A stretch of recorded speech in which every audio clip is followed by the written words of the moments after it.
Hi everyone, good evening, and thank you for the time that given to our group. In this session, we are from the first group of class Forbidden Pasar. Would like to explain you the material entitled Arousal, Effect, and Humanistic Teaching. In this course, Teaching English as Foreign Language, we are taught by Miss Putusanti Oktarina. Then, before we move to the next material, let me introduce my members first. The first group in this class consists of 4 people. The first is Nyoman Oka Girisada Widana, the second is Putunina Griani, the third is Made Yulia Nidita Pratiwi, and the fourth is myself, Luputu Damayanti. What will we talk about in this material? As you can see on the slide in this material, we're going to discuss 3 main points. The first is arousal, including definition of arousal theory, the feature, distinguished line of thinking, concept of interest and its classifications, and ways to arouse students in EFL learning. The second point, we will discuss about effect, including the definition and background, effect phenomenon in L2 studies, and the third is effect application at classroom. And the last part in this material, we're going to explain you about humanistic teaching, including the definition, background, Maslow theories, and also Carl Rogers' theory, the principles of humanistic theory, the role of teacher-students in humanistic learning, human approach examples, best practice in humanistic theory, and the last but not least is the advantage and also the disadvantage of humanistic teaching. Then, to start about, the first material will be presented by my friend Yulian Didita. So I'm going to present a material about the definition of arousal. So arousal is a combination of physiological and psychological activity of a person that refers to the dimension of motivation at a certain moment in time. It involves activation of brainstem, the autonomic nervous system, and the endocrine system that produce such a various response. Arousal can be the same as the intrinsic motivation, which can act as a mood booster, yet arousal is influenced also by the reaction of adrenaline. The existence of arousal is caused by a certain system in our body, under control and not situation. Theory of arousal by Yerkes and Dodson's law is increased level of arousal will improve performance, but only up until the optimum arousal level is reached.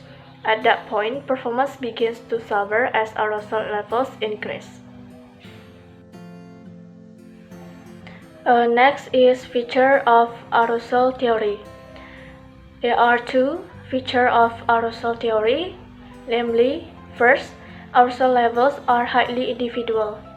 There are many factors that might influence each person's optimal arousal levels, including, first, genetics, second, experience, third, current mood. Second is behavior is motivated by arousal levels.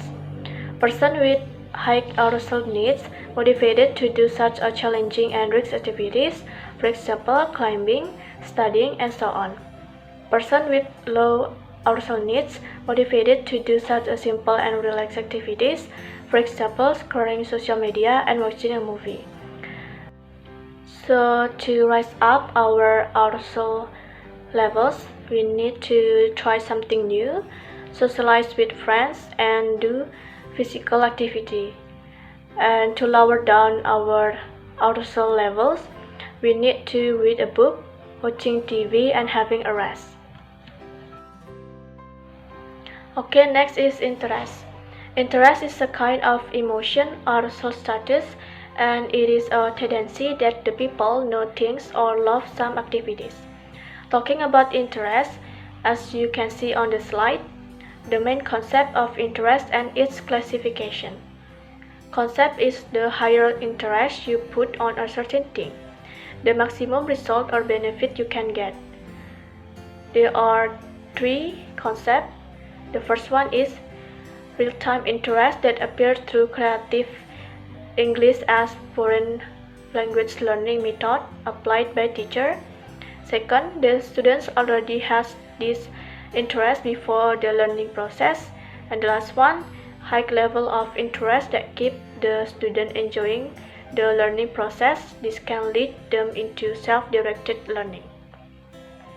Next, let's move on to the interest classification. The first one is direct interest, second indirect interest, and the last one stable interest. So for your information, we provide a fun fact of arousal. As you can see on the slide, the enough portion of arousal levels could maximize our performance, and too much portion of arousal levels could minimize, even decrease our performance. Okay, next, ways to arouse students in English as foreign language learning. First, create a lively language context. For example, make the students active participating in English as foreign language learning. Second, create a new teaching method. For example, first we do greeting and continued with presentation from teacher, and the last one is discussion. Or we can do greeting and then brainstorming. After that, students presentation, and the last one is discussion. Third, pay attention on the classroom teaching design. For example, do a role playing a game, refer to the material. And the fourth, simply the learning methods. For example, use such a simple English language style that can be easily understood by the students. Fifth, understanding their concerns. For example, try to relate the students' interest in a certain thing with the material will be given by the teacher. And the last one, demonstration. For example, explain and demonstrate the method. For example, explain and demonstrate the certain material in the same time. So that's all about my presentation, and the presentation will be continued by my friend. Thank you for the time. I will continue the material from Dita. The second material is affect. Definition and background of affect theory. Affect definition. The term affect refers essentially to the area of emotion, feeling, belief, mood, and attitude, which greatly influence our behavior. Athlete and Janki's 1996-122 maintain that emotions are not abstracts, they are the very center of human's mental life. And the next, affect theory. Sarah Ahmad is one of most influential affect theories. Here is a happy object refer to the happiness inspired by object and the unexplained feeling of happiness that deposits used to find object happy. She referred to the way in which happiness and anxiety are statically. According to her work, affect is referred to happy feeling and statically. There is an emotional boundaries to our central object. The next, affect phenomenon in L2 studies. The phenomenon of affect and its relationship to second language learning is called affective filter hypothesis by Carson. If the filter is up, input is prevented from passing thought, there can be no acquisition learning, so many reasons to avoid learning L2.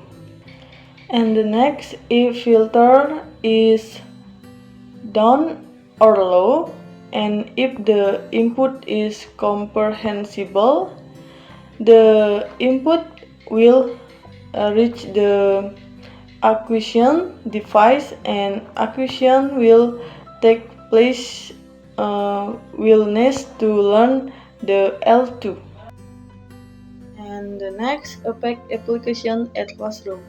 If we want our students to be willing to use the language they are learning, we do indeed need to take the many ways that effect will facilitate or undermine this goal.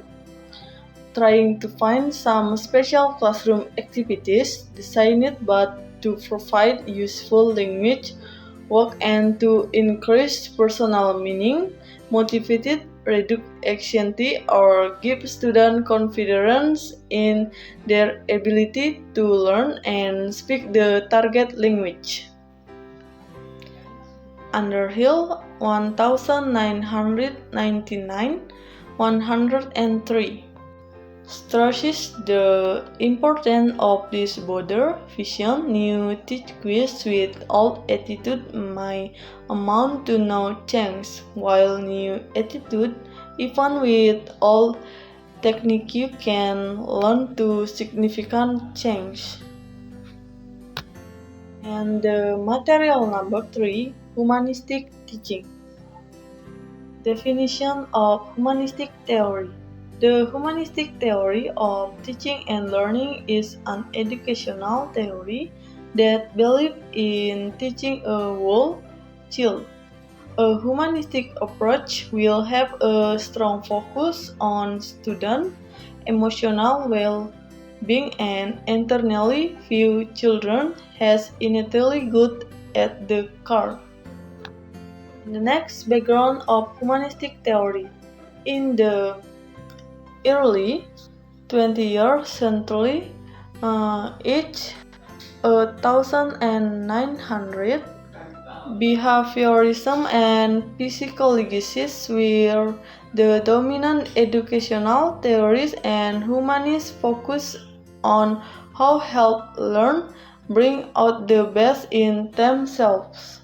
The humanistic learning theory was developed by Abraham Maslow, Carl Roger, and James F.T.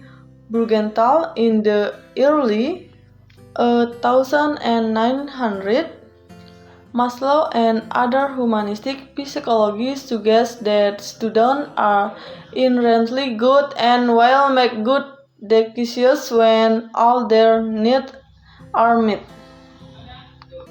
And the next, humanistic psychology focus on the idea that learners bring out the best in themselves and that humans are driven by their feeling more than reward and punishment. Maslow believed this and wrote many articles to try and demonstrate it. This belief that humans are driven by feeling causes educators who understand humanistic psychology to focus on the underlying human emotional issue when they see bad behavior, not to just punish the bad behavior. Emotions are at the center of humanist psychology. Alright then, in this slide, I'm going to explain you the Maslow's theory in humanistic. As you can see on the slide, there is Maslow's hierarchy of needs that in form of pyramid. According to Maslow's hierarchy of needs, the human basically have two necessities. The first is basic needs, including psychological, safety, protection, and security, and the third is belongingness and love. And the second, the human have growth needs, including esteem and also self-actualization. Let's talk about it one by one. The first is basic needs, which is psychological. Psychological in this part, it means our primary necessity that we need as humans to survive in this world or in this life, such as our food necessity, clothing, and also accommodation. The second is safety, protections, and security. We all human live in this world. Of course, we need to be safe so we can continue our life in a good way. Next is belongingness and love. After we can fulfill the first and also the second basic needs, it means that we are ready to develop our basic needs or fulfill others' basic needs, that is, relationships, which is involved in belongingness and love. Of course, human needs such a good relationship with other human because we are social creatures that need another human to continue our life. That is all about basic needs. Next, I'm going to explain to you the growth needs. As you can see on the slide, human has two growth needs. The first is esteem, and the second is self-actualization. The esteem part in this slide means that we should aware or we should realize who we are in this world, in this life. We should set our life standard and we should be confident with ourselves. And the second is self-actualization. This part is as the same as self-confidence, and the additional is in the self-actualization part, we always strive to be the best version of ourselves in any circumstance that we face up.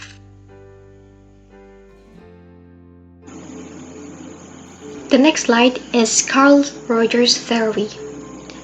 There are 5 principles that read or stated by Carl Rogers according to humanistic teaching. The first is actualizing a tendency. He said that we'll have a tendency to strive toward personal growth, or on the other hand, it means that we all have ambitions to be better. The second is freedom to learn. It means that in humanistic learning, students are allowed to choose which subjects or with a kind of topic that they want to learn. Next is unconditional positive regards. Carl said that teachers in humanistic learning have to see that their students are fundamentally good even when they are at their worst stage. The next is facilitations. The same as the names of its principles.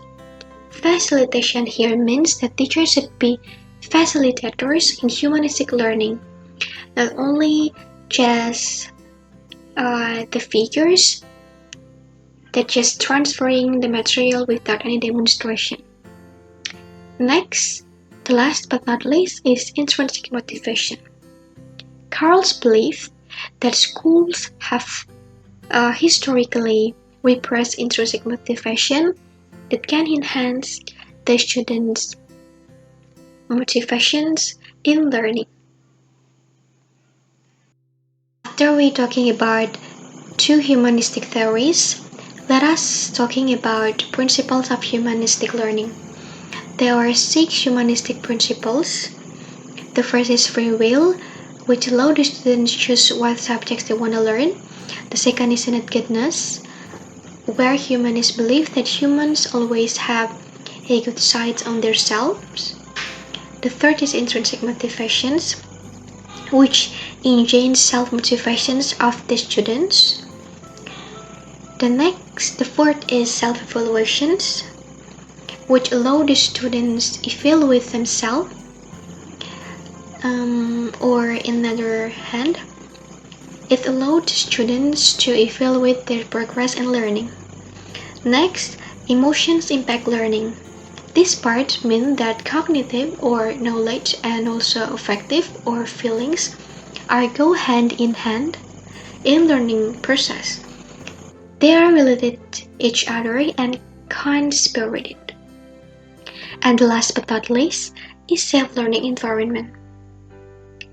Humanistic learnings force the school to create a safe environment so students can have as many as their needs met as possible.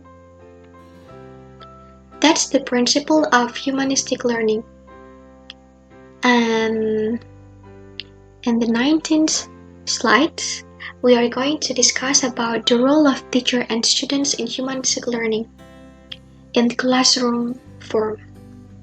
The first is focus on teachers' learning skill. In humanistic learning, teacher should be able in gaining the students' learning skill.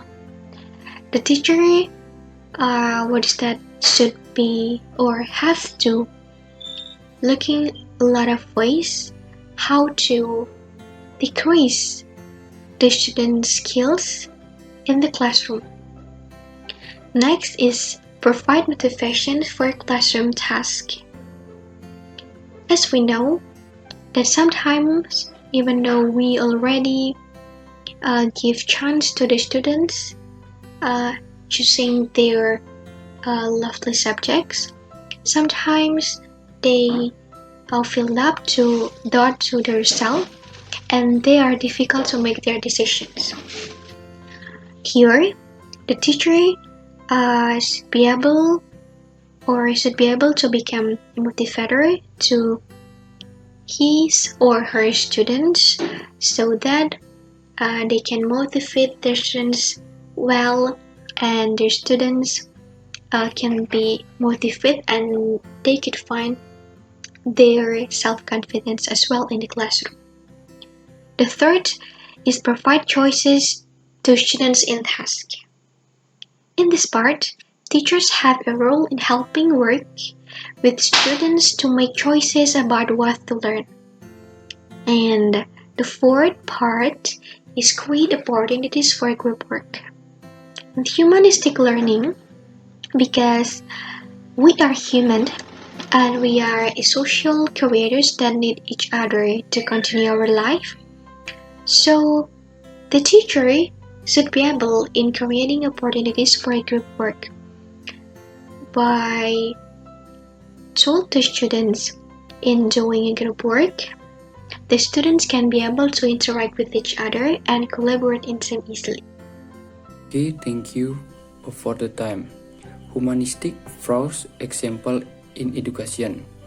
Teacher can help students set learning goals at the beginning of the year and then help distinct pathways from students to reach their goals. Teacher can create a safe learning environment for students by having snacks and encouraging students to use the bathroom and get better. Teacher can create exciting and engaging learning opportunities. For example, teaching to help students understand government can allow students to care their one government. Teacher can also formulate to help students focus on self-evaluation and their feelings as part of learning. Best practice in humanistic theory. 1. Making a time to collaborate with other educators. 2. a co-planning liaison with other teachers. 3. Evaluating student needs and wants regularly. 4. Connecting with parents to help meet specific student needs. 5. Preferring to try new things with a student regularly. Advantages. 1. Taking the student inner thought into consideration. 2. Taking the relationship between teacher and student and teaching style into consideration. Disadvantages. Emphasize the student potential unilaterally, ignoring the effect of environment and education. Emphasize the center position of student, actively influencing the sufficiency of education and teaching. Extending the student interest and hobby, excessively address limiting the power of society and education, address limiting the effect of teacher. Conclusion. In the new era, to rouse the students' learning interest in its required to catch the student, yes, promote the student's spiritual development and stimulate the students' a desire for learning. There is a very of ways to arouse the students' interest in. Affect is the kind of emotion that can make a feel more joy in doing or activities, and fun in our learning. It becomes the main next in learning to do to its influence that can lead the student to be. In the view of humanist learning aims to make humans like humans. Learning success is marked when students recording Tamil fish and the surrounding environment well. Arriving to this slide, it means that all of our presentations is done already. Thank you so much for your precious attentions during our presentation. And please apologize us if we make a lot of mistakes during the presentations. For the closing, let us say goodbye and thank you for watching our videos presentations.